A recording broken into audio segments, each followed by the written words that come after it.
I never thought I'd become the kind of woman who spies on her own family. Maybe it's something that creeps up on you, the way loneliness does, so slowly you don't even realize you've been left behind. That Thursday afternoon was supposed to be ordinary, but nothing's felt ordinary in my life for a long time. I was driving past my son's house, that little colonial on Maple Lane, when I saw something that stopped my heart cold. My husband's dark blue Tesla parked right out front, as if he belonged there. That shouldn't have meant anything. After all, Owen sometimes stopped by to help our son, Luke, with repairs or to drop off groceries for Emily, our daughter-in-law. But it wasn't Owen's style to linger on a weekday, not without telling me. I felt a chill, half intuition, half the product of too many lonely nights and whispered phone calls. You know that old saying, a woman always knows? I didn't want to believe it applied to me. I parked a block away and walked back, pulse hammering in my ears, scolding myself for acting like some suspicious old woman. I tried to laugh at myself, but the laughter died in my throat when I got close enough to see through the kitchen window. Emily's laughter floated out, high, breathy, almost flirtatious. And there was my husband, sitting at the breakfast table, leaning in closer than I'd seen him sit with anyone in years. Their hands brushed as she handed him a coffee. I saw his fingers linger on hers for a beat too long. The way she looked at him, head tilted, hair tumbling over one shoulder, that smile she usually reserved for Luke, made my stomach knot. For a moment I thought, no, you're being ridiculous. Paranoid. It's innocent. But then Owen reached over and tucked a stray strand of her hair behind her ear, his thumb skimming her cheek. It was an intimate gesture, one I hadn't seen from him in years. I felt the floor drop out from under me. My first instinct was to run in, confront them both, demand an explanation. But something, maybe pride, maybe fear, kept me frozen. I remembered every time I'd heard them laugh in the kitchen, every time I'd walked into a room and felt an invisible wall snap up between them. I told myself, don't jump to conclusions. But another voice, colder, quieter, whispered, you already know. I stayed hidden, pressed against the fence, listening to their conversation. Emily said something about how nobody understands me like you do. Owen's voice, softer than I'd heard it in years, replied, we have something special, Em. Something real. I nearly choked. How long had this been happening? Was I the only one blind to it? My thoughts turned inward, racing through every birthday, every family dinner, searching for signs I'd missed. I'd always prided myself on being perceptive, on understanding the people I love. But now, standing there in the shadow of my son's house, I realized I didn't know anything at all. The urge to scream, to break something, bubbled up inside me. But I stayed silent, watching as my husband and daughter-in-law disappeared down the hall together, leaving their half-drunk coffees behind. My hands shook so badly I had to brace myself against the fence. I wondered what kind of woman I'd become, what kind of marriage I'd been living in all these years. I slipped back to my car, knees weak, replaying the scene over and over. I told myself there must be an explanation. But in my heart, I already knew the truth. I sat in my car for a long time, staring at nothing, while the world kept moving as if nothing had changed. Nothing would ever be ordinary again. I drove home in a daze, headlights blurring in the late afternoon sun. My mind kept replaying that moment, Owen's hand brushing Emily's cheek, the two of them leaning in as if the rest of the world had faded away.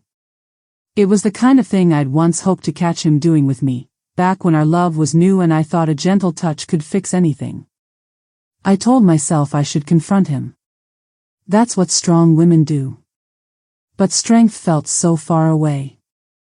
Instead, I parked in our driveway, sat in the car, and stared at my own front door as if it belonged to someone else.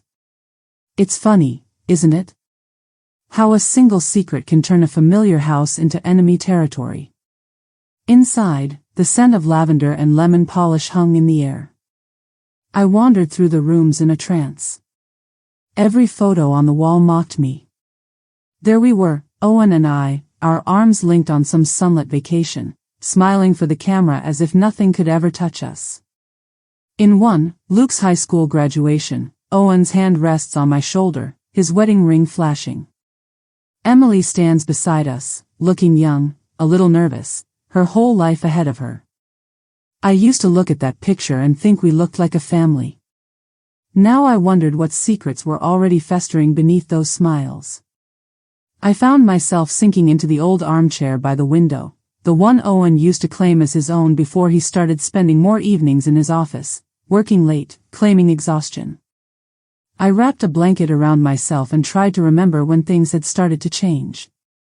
Maybe it was after Luke moved out and married Emily.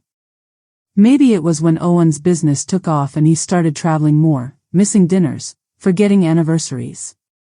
Maybe it was even earlier, little moments, shrugged off and never spoken of, accumulating like dust. I remembered the first time I met Emily, how she'd hugged me with such warmth, how grateful I'd been to have a daughter at last.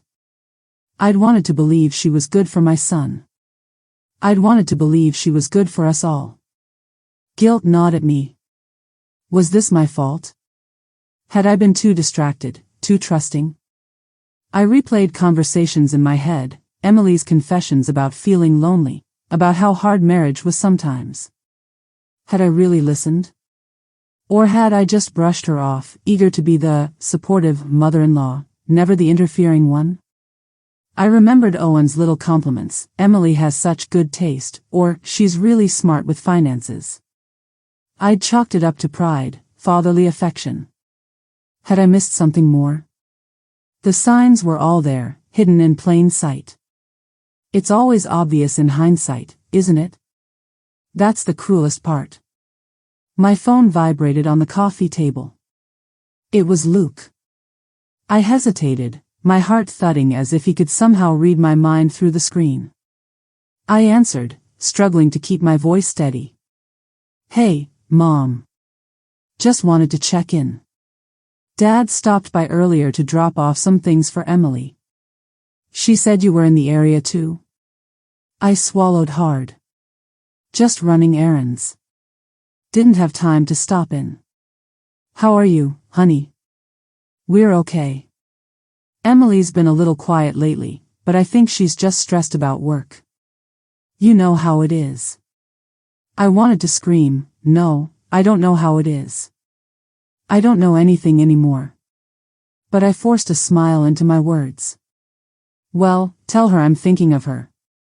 After we hung up, I sat in the dark, the silence pressing in. My thoughts circled the same questions. Did Emily love my husband? Did Owen love her? Was this just a phase, a terrible mistake, or the end of everything I thought was real? I glanced around the room, my living room, my kingdom, and suddenly it felt like a stage set for a play I never auditioned for. Every familiar object became a prop in someone else's story.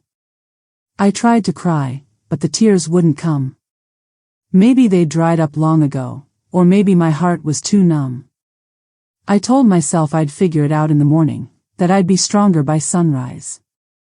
But that night, I lay awake, watching Owen sleep beside me, his face turned away, the distance between us wider than any ocean. I wondered how many more nights I would spend lying next to a stranger, pretending not to see the truth. Morning light seeped through the blinds, painting pale stripes across our bedroom walls. I watched Owen dress in silence, his movements so routine, so practiced, it almost made me doubt what I'd seen the day before. He hummed to himself, straightened his tie, checked his phone, and sipped the coffee I'd left for him on the kitchen counter. Habit. Everything about us had become a habit, choreographed motions in the same old dance. I studied his face for signs of guilt, but all I saw was a tired man preparing for another day. Maybe that's what hurt the most. He wasn't nervous, wasn't trying to hide. Or maybe he was just that good at pretending. I remembered the way he'd touched Emily's face, gentle, almost tender, and wondered when he'd last looked at me that way. He kissed my cheek before leaving, quick and distant. See you tonight, honey, he said, and I nodded, swallowing down 1,000 words that threatened to spill over. I wanted to ask him where he'd been, why he was spending so much time at Luke's house, what he felt for Emily. But fear closed my throat. I didn't want to hear his answer. Not yet. After he left, the house felt emptier than ever. I wandered through the rooms, noticing things I'd ignored for years.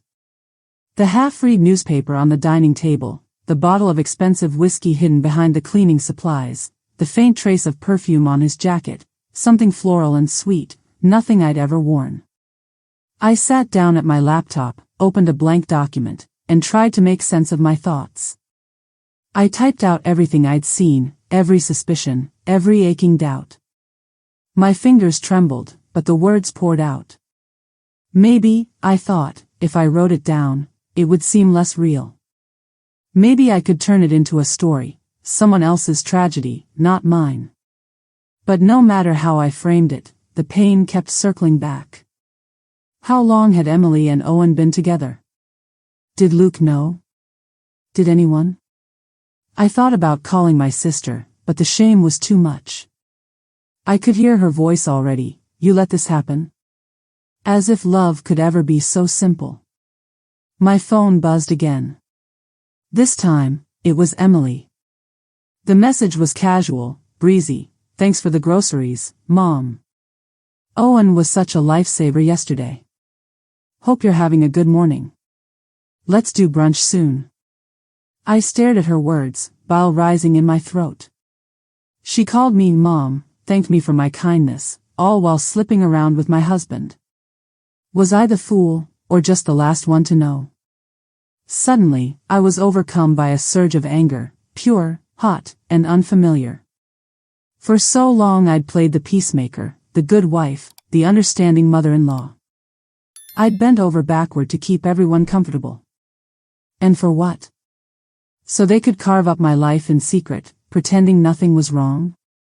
I grabbed my keys and drove, unsure where I was headed, just needing to move, to escape the suffocating quiet. My hands shook on the steering wheel. I ended up at the park near the river, the one where Owen and I used to bring Luke when he was small. The water glinted in the morning sun, utterly indifferent to my pain. I walked the familiar path, letting my thoughts race. I tried to remember the last time I'd felt truly loved. Was it years ago, on some forgotten anniversary? Or was it never? Did I only imagine happiness because I wanted it so badly? The doubts coiled around my heart, cold and relentless. My phone rang. Luke again. I hesitated, then answered, trying to steady my voice. Hi, sweetheart. He sounded distracted. Hey, Mom. Emily's got a migraine, so I'm heading home early. Dad mentioned you might drop by for brunch. You still coming? Brunch. The word felt like a cruel joke. I made an excuse about errands and promised I'd see them soon. Luke's voice was full of gratitude. Thanks, Mom. I know things have been weird lately. Emily keeps saying you're the only one who really understands her. I bit my tongue. If only he knew. When I hung up, I found myself crying for the first time in months, raw, ugly sobs that left me hollow. The truth was, I wasn't just mourning my marriage. I was mourning the loss of my illusions. My sense of safety. The family I thought I'd built. The world spun on, birdsong drifting through the trees, a mother pushing a stroller on the path ahead. Life moving forward, heedless of heartbreak. I sat on a bench, buried my face in my hands, and wondered how I would ever piece myself back together. But beneath the ache, something new was stirring. A stubborn spark of anger. A sense of resolve I hadn't felt in years.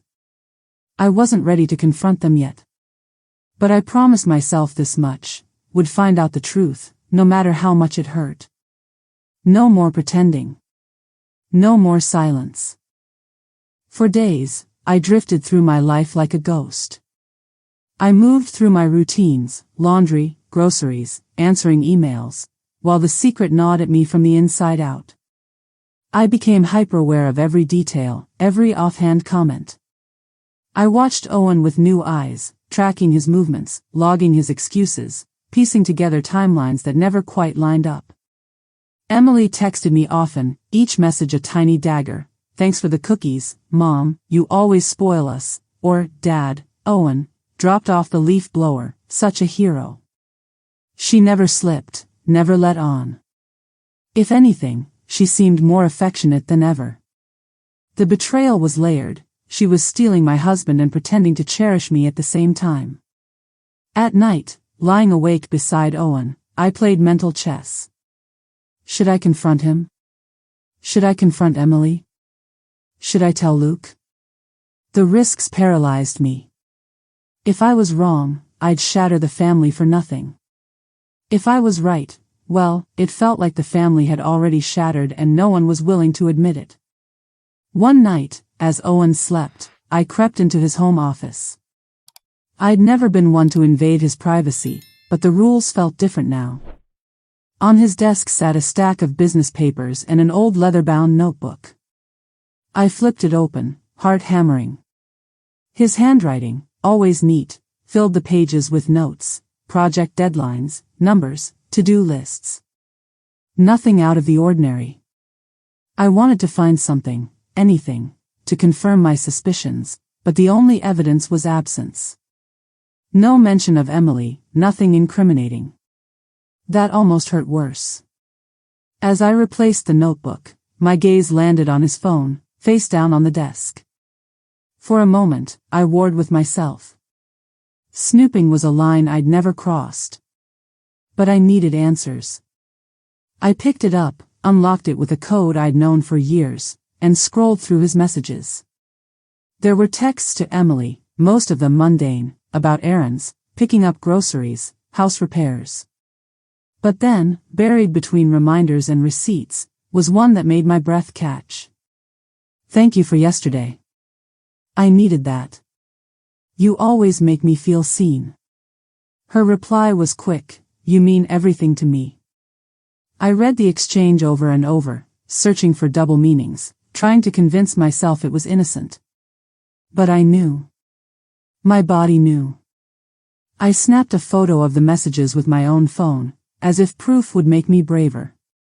I slept little that night, mind spinning in feverish loops. Every memory rewrote itself in the new light of betrayal, dinners, laughter, holidays, the way Owen's eyes would light up when Emily entered the room.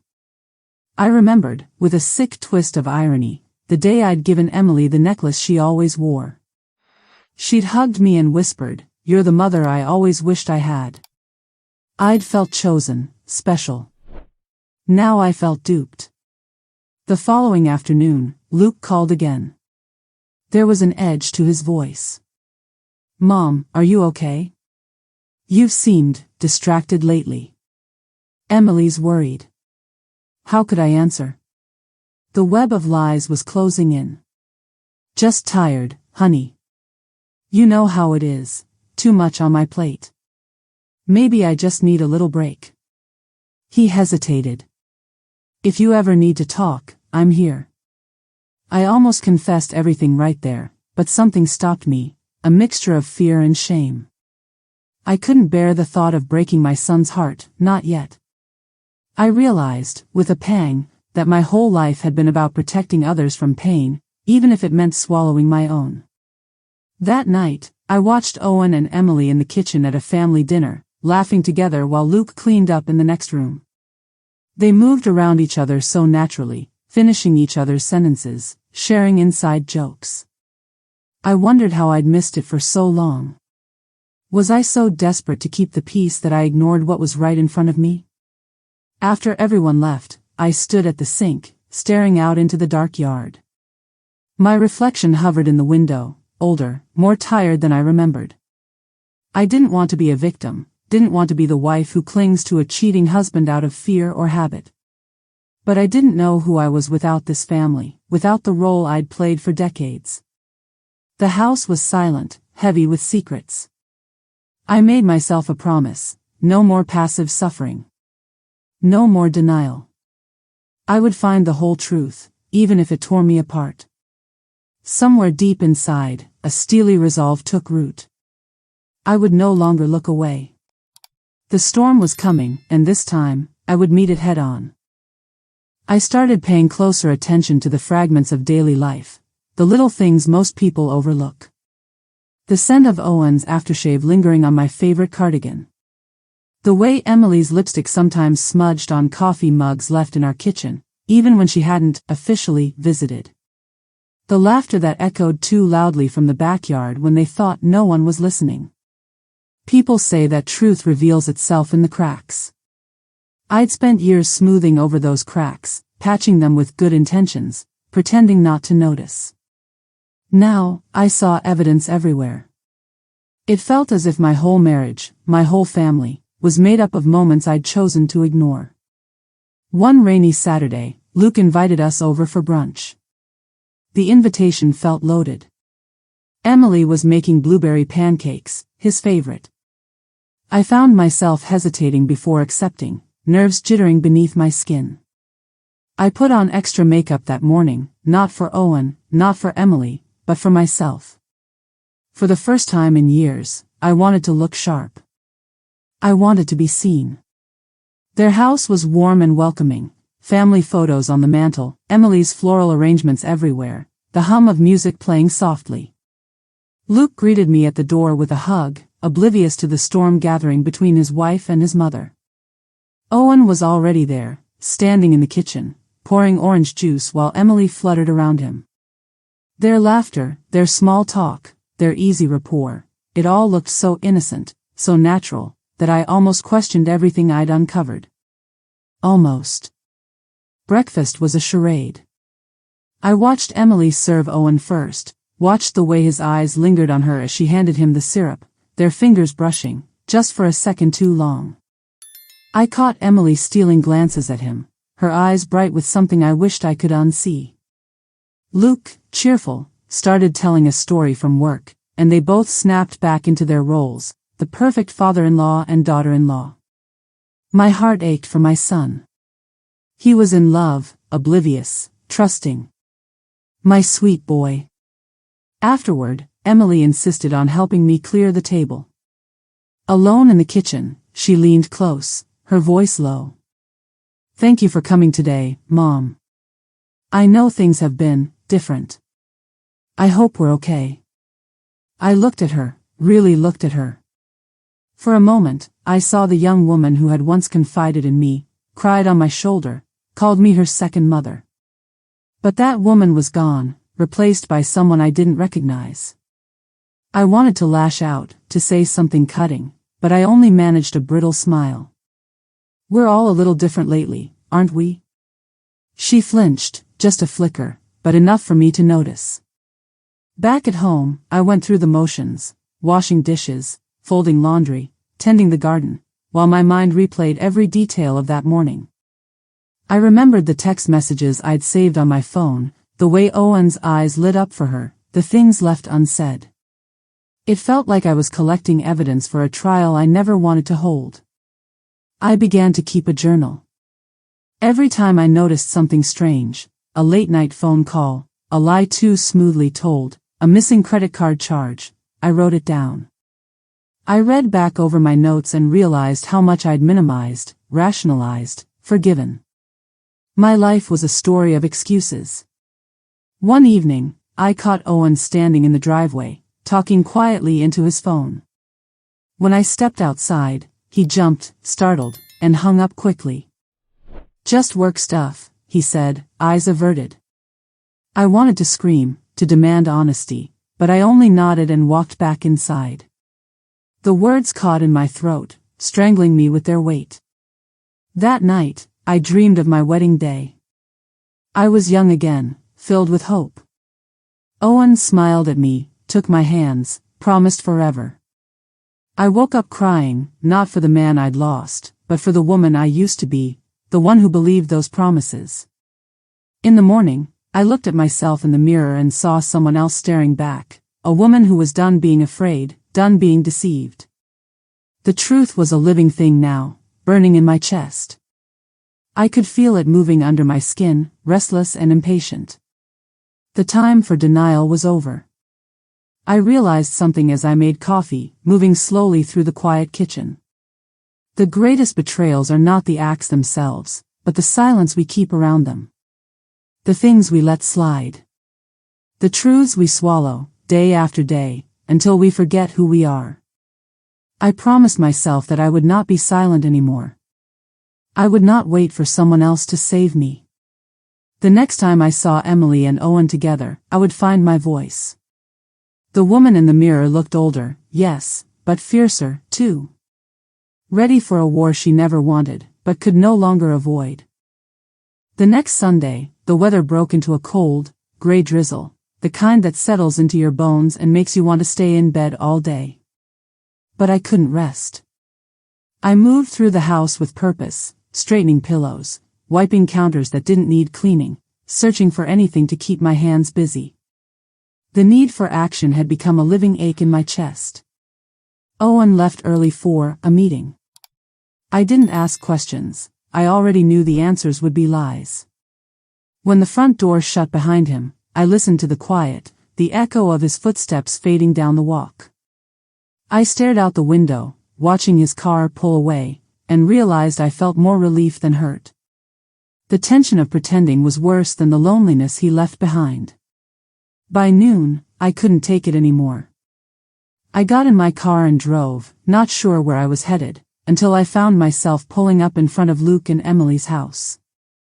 I sat there for a long minute, rehearsing what I'd say if Emily answered the door, if Owen's car was in the driveway, if my suspicions became undeniable.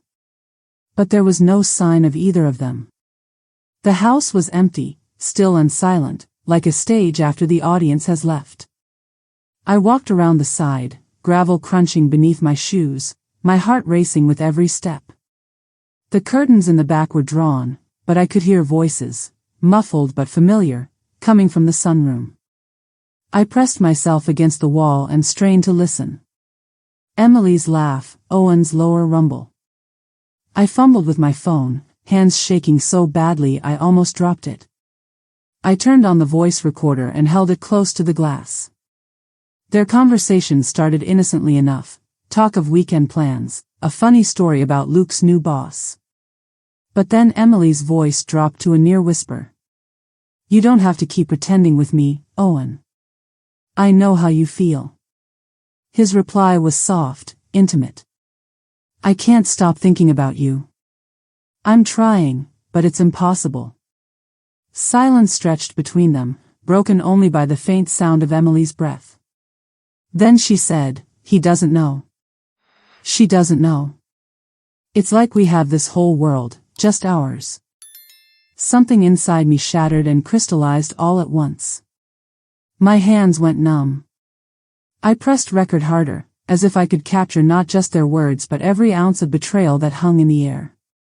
Owen said, if anyone found out, it would destroy everything. We have to be careful.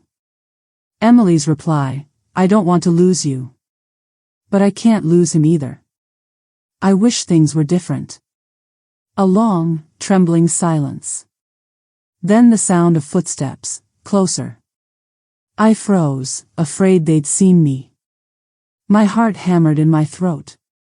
But the voices moved away, back toward the kitchen. I pulled back, my chest aching with a pain I'd never known before. I didn't remember walking back to my car. I only knew that, suddenly, I was sitting in the driver's seat, phone clutched in my hand, staring at the recording. I played it back, listening to the proof I'd never wanted but could no longer deny.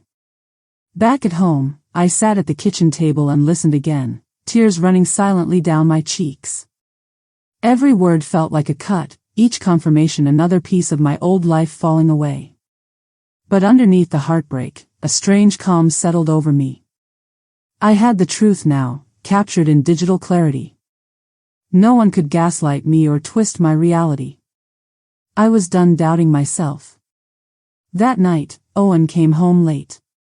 He kissed me on the cheek, his lips cold and perfunctory. I looked at him, really looked at him, and realized how little I recognized the man in front of me. We went through the motions of dinner, polite conversation, news headlines, bills on the table. The comfort of routine.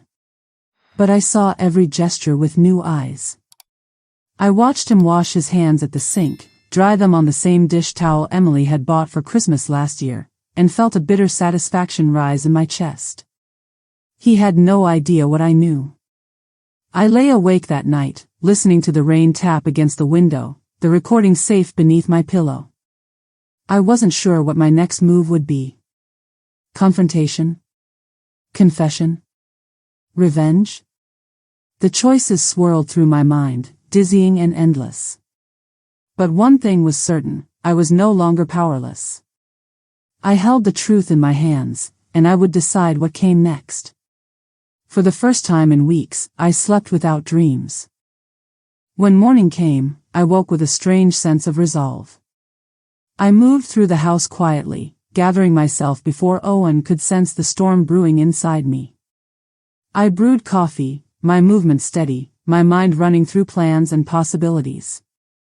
The recording was proof, real, undeniable, more powerful than any suspicion or accusation. But what should I do with it? Expose them? Tell Luke? Or confront Owen first and let him see what betrayal really feels like? Owen came into the kitchen, looking tired, his hair mussed from sleep. He poured himself a mug, flashed a half-hearted smile, and kissed my forehead. The contact felt like an insult. "Morning, Anna," he said. I hadn't heard him use my name so gently in years. It sounded hollow now. "I'm seeing Emily this afternoon," he said, voice casual, as if it were nothing. "She wants help with the garden." I nearly laughed. The sheer audacity of it, after everything, almost broke me. I fought to keep my voice calm. "That's thoughtful of you," I replied, meeting his eyes. "Give her my love." He looked away too quickly. I spent the morning replaying the recording, sometimes out loud, sometimes in my head, measuring every word for meaning. I thought of Luke, my son, my baby, who trusted so easily, who still called to ask my advice on groceries or home repairs. What would this knowledge do to him? Would it break him the way it had broken me? A part of me wanted to protect him forever. Another part, wounded, raw, knew he deserved the truth, no matter how much it hurt. Later that day, Emily texted me an invitation to lunch. "Just us girls," she wrote, complete with a smiley face. I almost declined, but something inside me urged, "Go. See her. Look her in the eye and see if she can still lie to you." We met at a cafe we'd visited 100 times before. Emily wore a soft blue sweater, her hair pulled back in a loose braid. She looked younger than her years, innocent, almost. But I knew better now. I watched her across the table, trying to see the cracks in her mask. We made small talk, work, family, a new recipe she'd tried. She asked about Owen, about Luke. She even thanked me for being such a rock. Every word was a performance. I wanted to scream. I looked at her and asked, "Are you happy, Emily?" She blinked, surprised. "Of course." "Why?" "I just wonder sometimes. Marriage is hard, isn't it?" I let the words hang in the air, heavy with double meaning. She studied me, searching for something in my face. "It is. But we make it work. We're family, right?" I nodded. "Family," I echoed, bitterness coating my tongue. I went home afterward and listened to the recording again, not because I needed to but because I needed to remind myself, this was real. I wasn't imagining it. My pain wasn't some phantom wound. I began drafting a letter to Owen, pouring my fury and heartbreak into every sentence. I didn't know if I would ever give it to him, but writing it made me feel stronger, less invisible. That night, Luke called. His voice was cheerful, but there was a tremor beneath the surface. "Hey Mom, just checking in. Everything okay? Emily said you seemed a little off at lunch." My breath caught.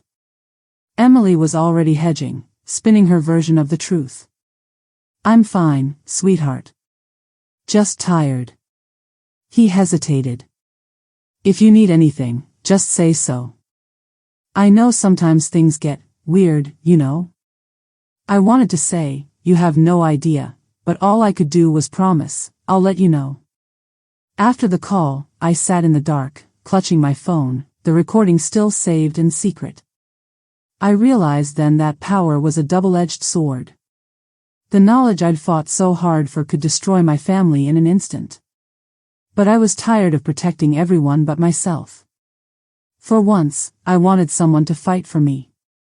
The next day, I made a decision. I called a lawyer, a woman recommended by a friend, known for her discretion and steel spine.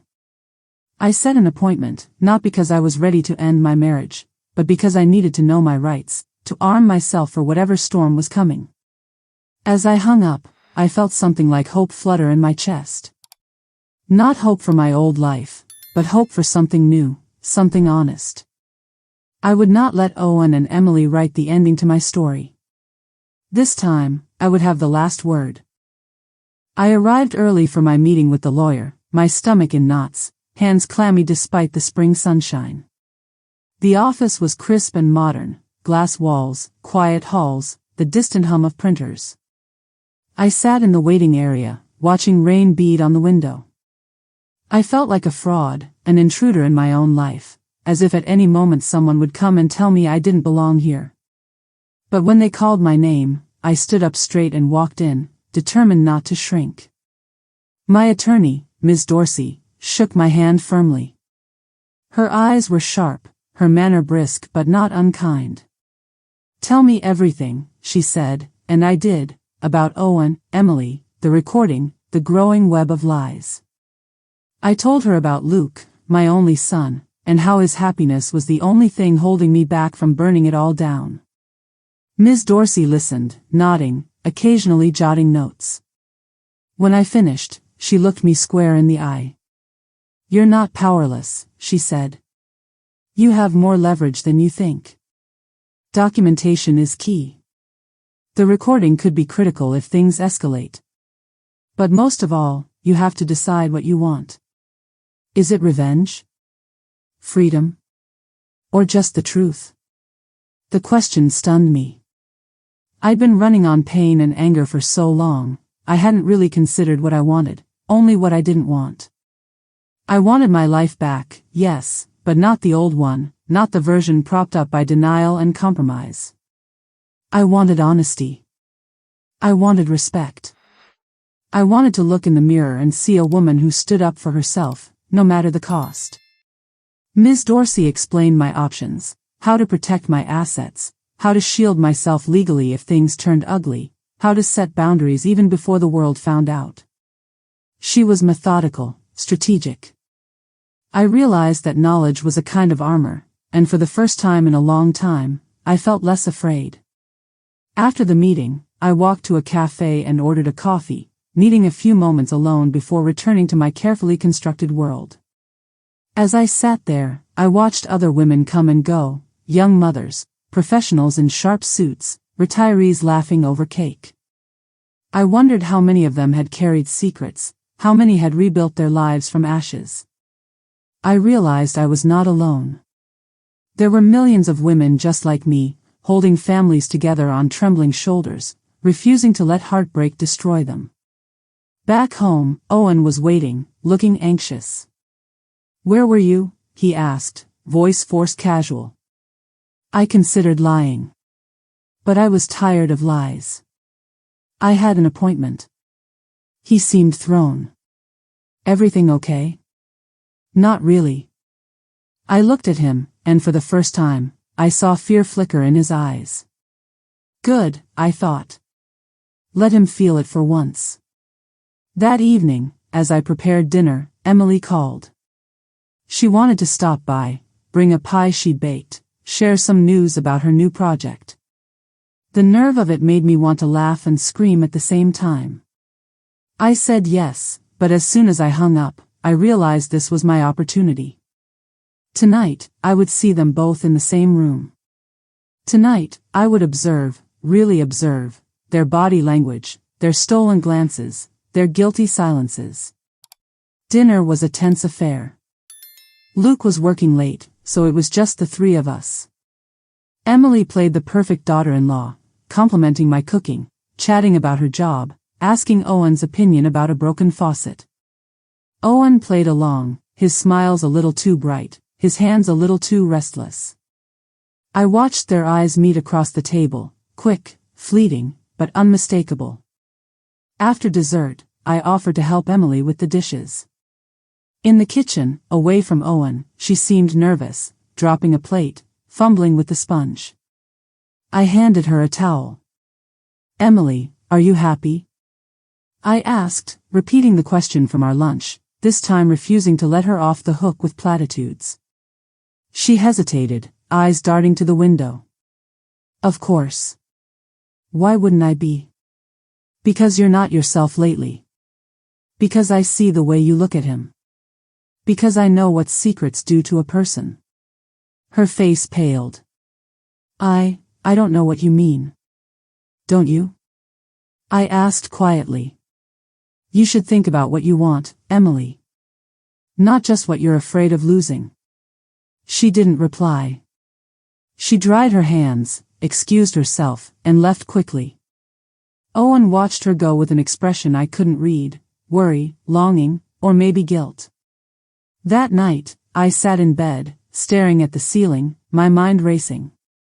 I had more questions than answers, but the power dynamic was shifting. I could feel it. I was no longer just reacting, I was shaping what happened next. My silence was a weapon now. And I was learning how to wield it. The days that followed simmered with tension. I watched Owen move through our home as if on eggshells, his confidence replaced with furtive glances and forced smiles. Emily, too, became distant. She texted less, made more excuses, and her presence felt like a storm cloud lingering just beyond the horizon. Even Luke noticed. "Is everything okay, Mom?" he asked one night. "You seem different." I shrugged it off, careful not to let my hurt show. But the truth was, something inside me had shifted. I was no longer simply trying to survive. I was preparing for battle. It happened on a Thursday evening, one of those long, golden hours when the world glows but the shadows feel sharper. Owen came home late, tension written across his brow. He barely looked at me as he hung his coat and poured a whiskey. I watched him from the kitchen, the familiar ache in my chest replaced by a calm clarity. I realized I wasn't afraid anymore. He stood at the window, swirling his drink, lost in thought. I approached quietly, the recording in my pocket, my heart steady for the first time in weeks. "We need to talk," I said. My voice surprised us both, steady, clear, unyielding.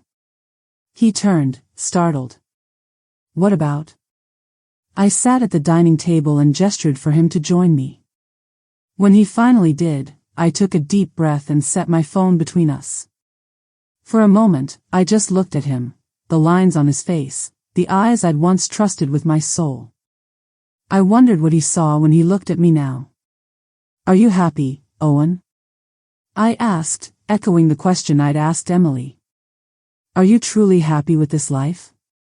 With me?" He fidgeted, unsure how to answer.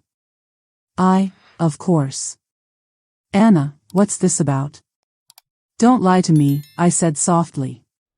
"Not now. I deserve the truth." He hesitated, then tried to shift the blame. "Is this about Emily?" "Anna, you're imagining things. She's our daughter-in-law." I shook my head. "Stop. I'm not imagining anything."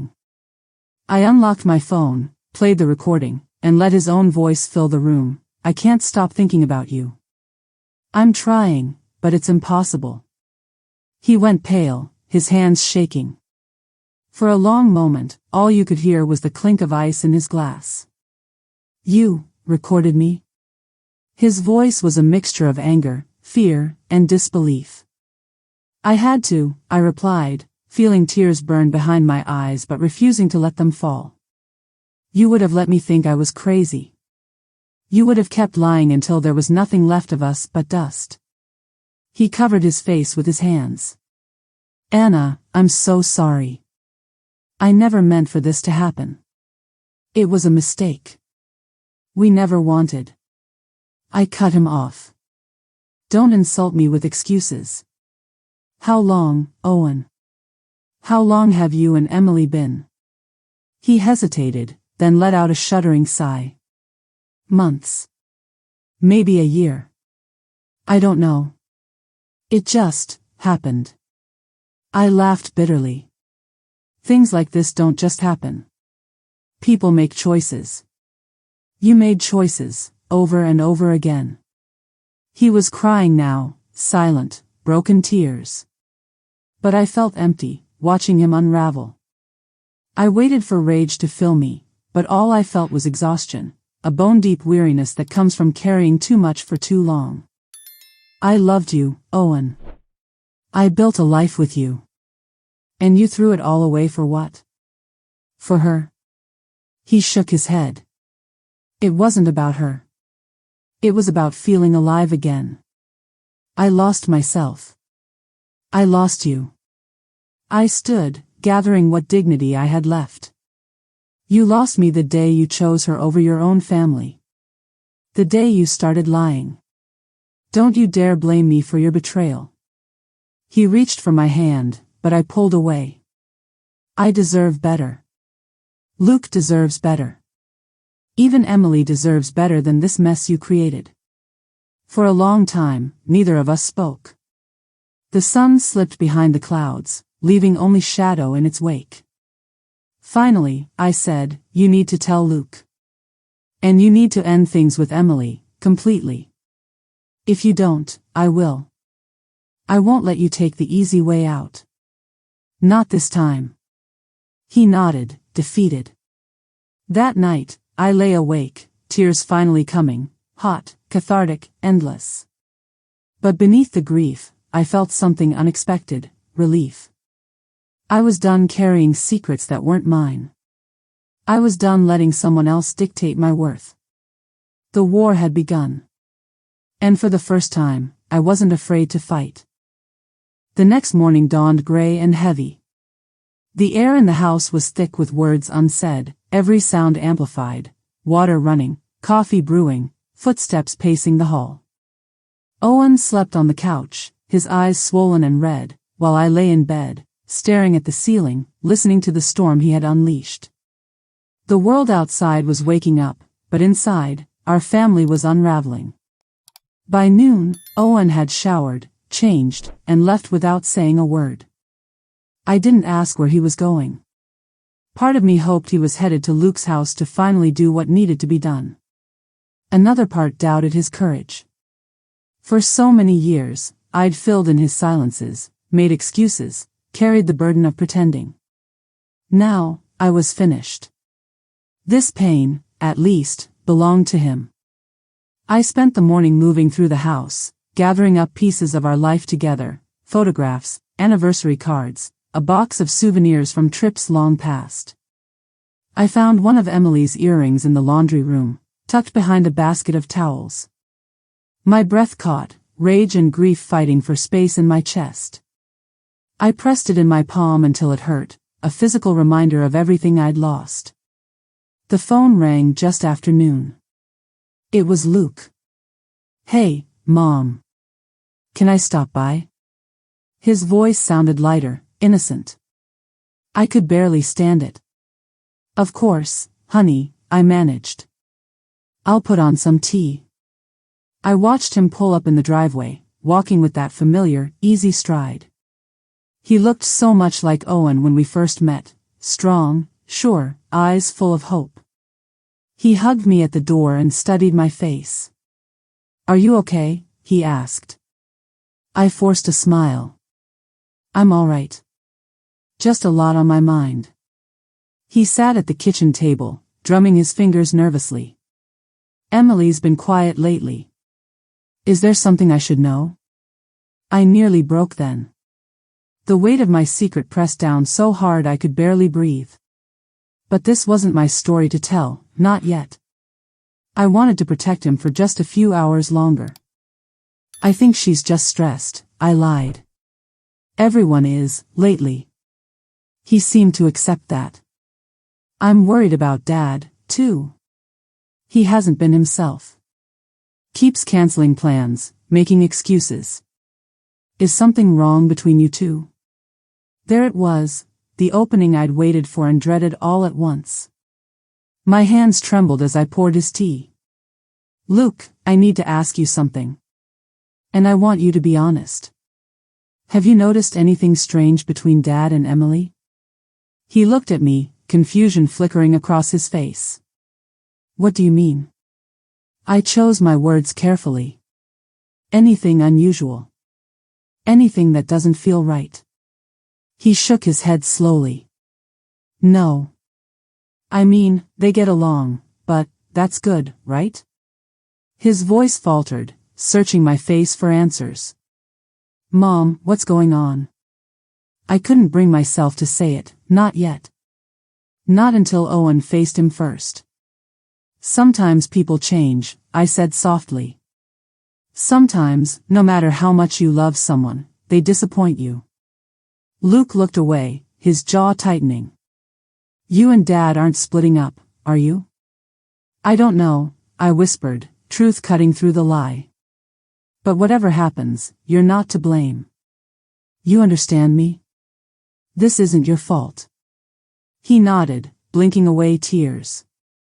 We sat together in silence, the kitchen filled with the ghosts of better days.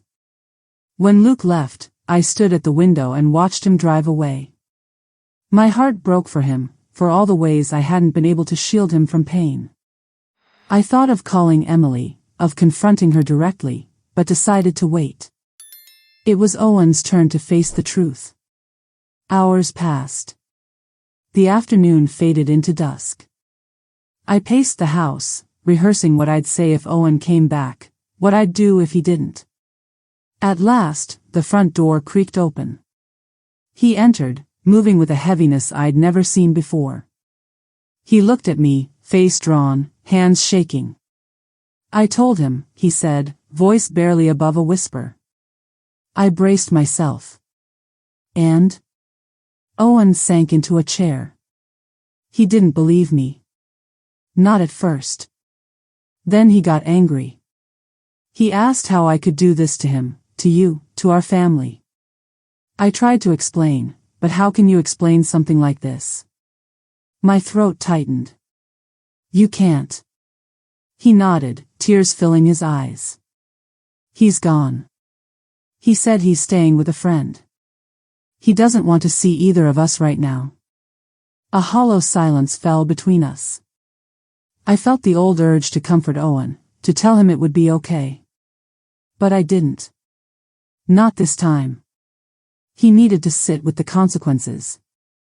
That night, the house felt emptier than ever. I lay in bed, listening to the storm rage outside, feeling both grief and grim relief. There was no going back now. The truth was out, and there was nothing left to hide behind. I didn't know what tomorrow would bring. I only knew I was done living a lie. The days that followed blurred together in a kind of waking grief. The house, always a sanctuary, felt haunted. I moved through the rooms, collecting reminders of what had been lost, a family photo here, a forgotten scarf there. Owen drifted through his routines, hollow-eyed and silent, shrinking smaller with each passing day. It was as if some invisible force was peeling us apart, molecule by molecule. Luke didn't call. Not for days. The silence between us was its own punishment, heavier than anger, sharper than blame. I wanted to reach out, to explain, to hold him like I did when he was small and nightmares seemed so real. But this was a nightmare I couldn't wake him from, no matter how much I wanted to. Emily tried to bridge the gap, sending cautious texts. I hope you're okay. I'm so sorry. I deleted each one without reading past the first line. The betrayal still burned too hot. She was staying with a friend, too. Neither she nor Luke wanted to be in the house, and I couldn't blame them. Their marriage, our family, all of it had cracked wide open, the fault lines spreading in every direction. Owen attempted apologies, long and rambling, full of regret and promises he couldn't possibly keep. One night, he sat at the edge of our bed, his voice ragged with remorse. "Anna, I would take it all back if I could. I don't know who I am anymore. I've ruined everything." I stared at the ceiling, numb. "Regret doesn't fix anything, Owen. We can't erase what's been done." He reached for my hand, but I pulled away. "You need to figure out what kind of man you want to be now. And you need to do it without me." I spent hours walking the neighborhood, hoping the motion would bring some clarity. I watched other families, children riding bikes, couples laughing, neighbors chatting over fences. I envied their ordinary struggles, their small squabbles. I wanted the luxury of those simple problems, instead of the endless ache of betrayal. One afternoon, I found Luke's car in the driveway when I returned home. My heart lurched. I stepped inside and found him in the kitchen, staring at a childhood photo pinned to the fridge. He looked older, suddenly, worn and weary, the boy I'd raised replaced by a man carrying heartbreak.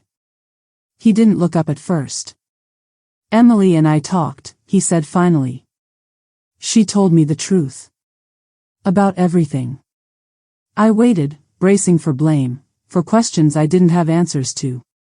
"She said it wasn't your fault," he continued. "She said she never meant for any of this to happen. But that doesn't matter now, does it?" I shook my head, my throat thick with tears. "No, sweetheart. It doesn't." He turned to me, eyes searching. "Were you ever going to tell me?" I swallowed. I wanted to. But it wasn't my secret to share. "I hoped your father would find the courage himself."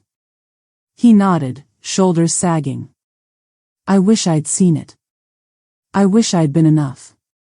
I stepped forward, hugging him tightly. "Don't ever think this is about you, Luke. People break in ways we can't always see. But that doesn't mean you have to carry their pieces."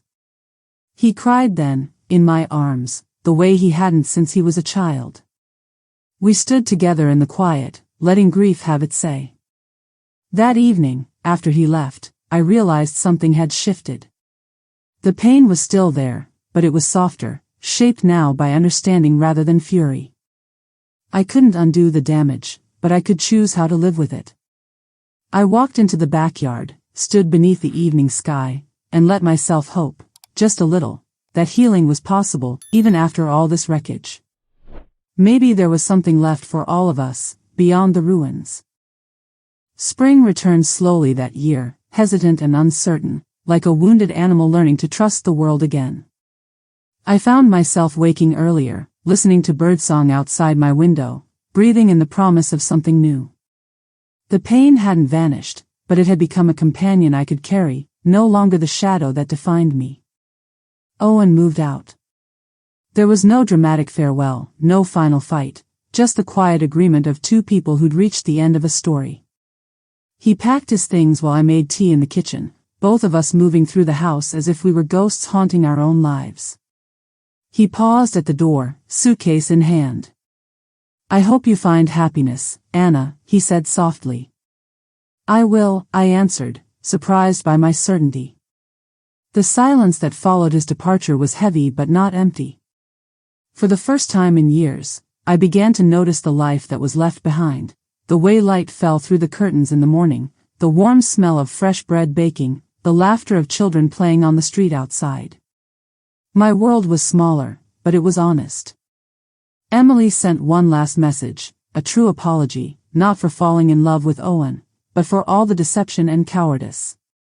She admitted that she was lost, that she'd clung to my husband out of desperation, loneliness, a need to feel special.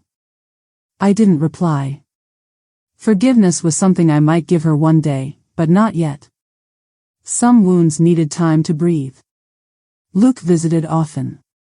He and I walked in the park, sometimes talking, sometimes just sharing quiet space. He was healing in his own way, finding strength I never knew he had. One afternoon, as we sat on a sunlit bench, he took my hand. "You were always the strong one, Mom," he said. "I'm sorry it took me so long to see it." Tears sprang to my eyes, but this time they felt clean, like rain after a long drought. "We'll get through this," I promised him, and I meant it. I started making small changes, painting the bedroom a new color, planting flowers in the garden, donating old clothes and dishes that belonged to a different chapter of my life. I signed up for a pottery class at the community center, learning to shape clay with hands that had once trembled with rage. There was beauty in starting over, in admitting I didn't have all the answers but was willing to find them. On Sundays, I cooked for myself, lighting a candle and playing music in the kitchen. I discovered that solitude could be sweet, not lonely, that peace was possible even when the past refused to let go completely.